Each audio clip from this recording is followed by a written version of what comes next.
first 100 days, you propose $6 trillion in new spending, and you plan to pay for it by raising taxes on people, on businesses, on investments. Why tax and spend so much when the economy is still recovering as a result of the pandemic? That's the reason why it's recovering, because we're investing. Look how rapidly it's recovered since we passed the last piece of legislation. And that legislation was $1.9 trillion.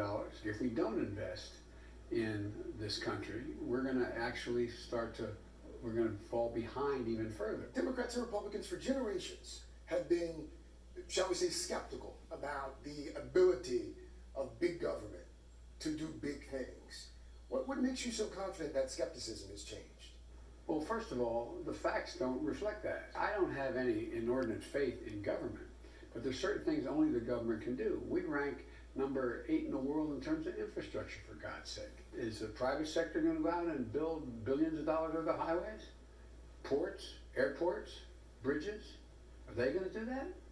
And so these are things that only government can really do. I watched the speech last night, I watched the address, and then I watched the rebuttal from the junior senator of South Carolina last night, Tim Scott. He said, among other things, America isn't racist. Is it? No, I don't think the American people are racist.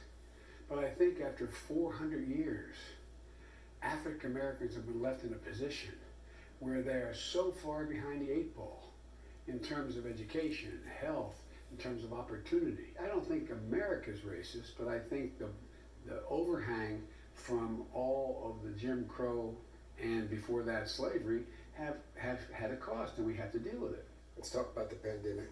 Yeah. It has defined your first 100 days. There's a recent poll that came out that showed 40% of Marines said they're not going to get vaccinated. Once the FDA gives final approval for the vaccinations, not emergency use authorization, but final approval, will you order service members to get the COVID vaccine? I don't know. I'm going to leave that to the military. Well, why not? Well, I'm not saying I won't. I think you're going to see more and more of them getting it, and I think it's going to be a tough call as to whether or not they should be required to have to get it in the military, because you're in such close proximity with other military personnel, whether you're in a quarters where you're all sleeping, or whether you're out in maneuvers. Kids in K through 12 schools obviously are not going to be able to get the vaccine by the fall. Should all schools in this country be open this fall for a 5-day-a-week in-person learning regardless? Based on the science and the CDC, they should probably all be open. There's not overwhelming evidence that there's much of a transmission among these people, young people. CDC guidance this week about outdoor mask wearing. Yeah. A lot of folks excited that they can now shed these masks if they've been double vaccinated. Are you going to be one of these folks now? Are we no longer going to see the President of the United States outside with the mask on? Sure. I mean, but what I'm going to do, though, because the likelihood of my being able to be outside and people not come up to me is not very, very high. So it's like, look, you and I took our masks off when I came in, because look at the distance we are.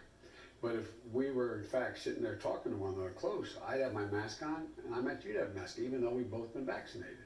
And so it's a small precaution to take that has a profound impact. It's a patriotic responsibility, for God's sake. It's making sure that your wife, your children, if in fact they haven't been vaccinated, making sure that they're not going to get sick.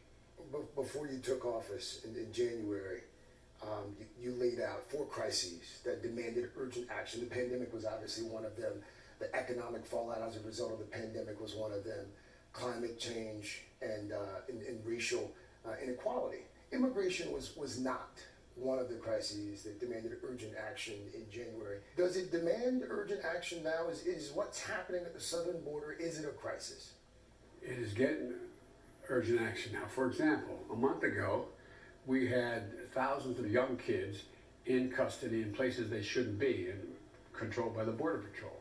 We have now cut that down dramatically. Here's what happened, Craig. The failure to have a real transition, the 2 departments that didn't give us access to virtually anything were the Immigration and the Defense Department. So we didn't find out they had fired a whole lot of people, that they were understaffed considerably. But in April alone, Mr. President, 170,000 people, migrants, apprehended at the border. It's a 20-year record. There are 22,000 unaccompanied children in our country right now. That's a record. That sounds to most folks like a crisis. Well, look, it's way down now. We've now gotten control. For example, they didn't plan for, which it comes every year, this flow, whether it's 22,000 or 10,000. They didn't have the beds that were available. They didn't plan for the overflow. They didn't plan for the Department of Health and Human Services to have places to take the kid from the Border Patrol and put them in beds where there was security and there were people that could take care of them. So there's a significant change right now.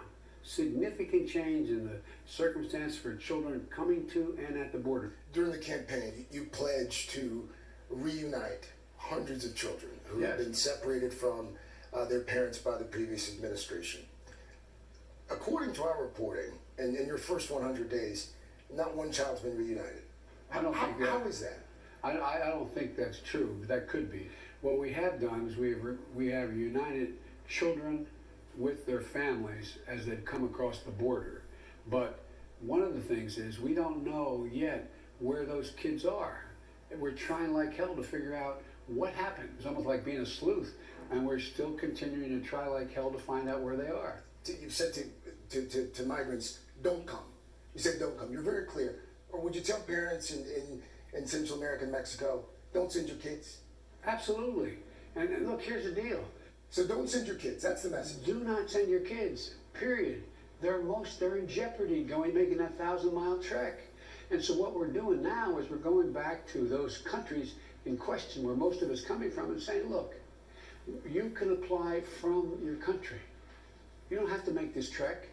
Federal